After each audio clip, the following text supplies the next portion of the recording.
Herkese merhaba, YouTube kanalıma hoş geldiniz.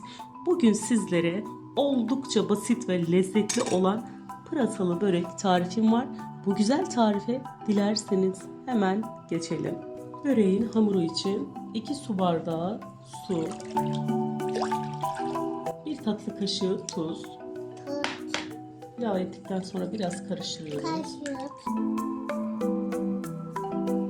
Hamuru toparlamaya geçiyorum.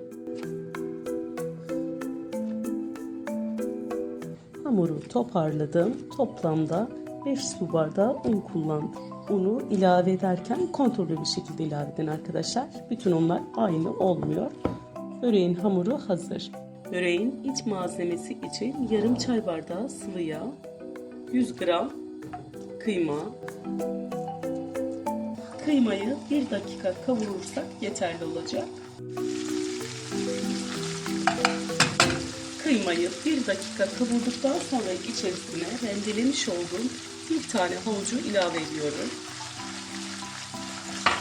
400 gram doğramış olduğum pırasayı ilave ediyorum.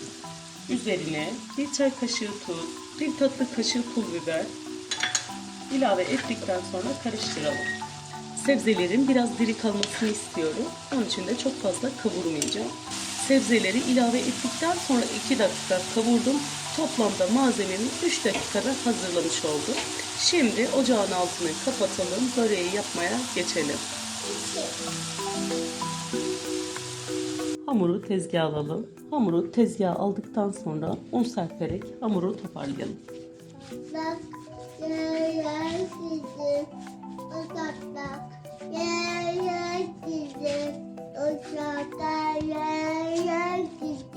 Hamuru toparladıktan sonra bezeleri ayırıyorum.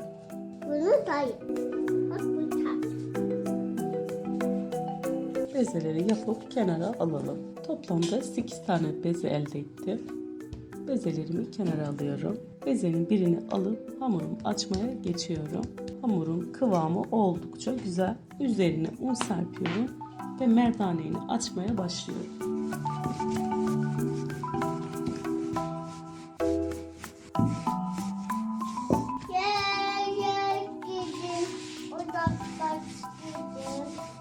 Oklavayla açmaya devam ediyorum.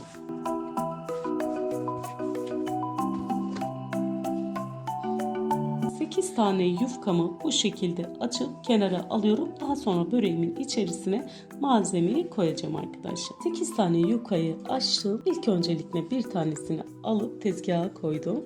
Daha sonra yağı hazırlayacağım. 50 gram eritilmiş tereyağı ve yarım çay bardağı sıvı yağ ilave ediyorum. Yufkamızın üzerine yağ sürelim. Yufkanın üzerine yağ sürdükten sonra hazırlamış olduğumuz pırasalı işlem içerisine serpiyorum.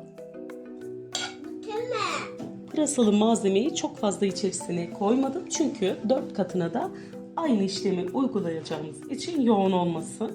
İkinci yufkayı da üzerine kapattım. Tekrar yufkanın üzerine yağ sürelim. Aynı şekilde malzemeyi tekrar içerisine koyuyorum. Üçüncü katımı da yerleştirdim. Aynı işlemi devam ettiriyorum. Toplamda 4 katı bu şekilde hazırladıktan sonra şimdi kesiyorum. İlk öncelikle ortadan ikiye ayırıyorum. Daha sonra da 4 parmak kalınlığında şeritler kesiyorum.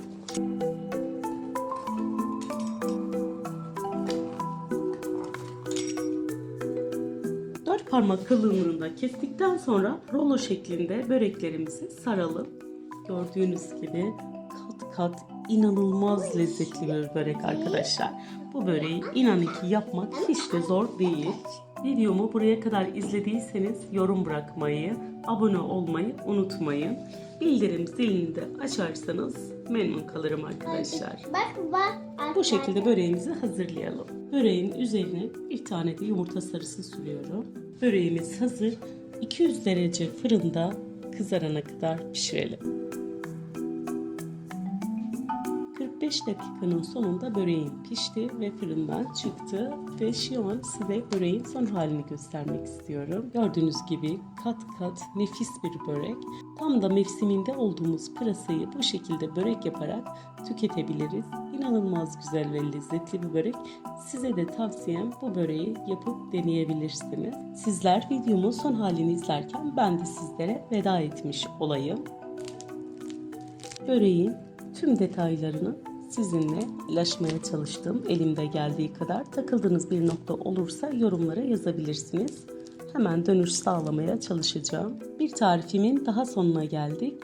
Eğer videomu beğendiyseniz beğenmeyi, eğer hala abone değilseniz abone olmayı unutmayın.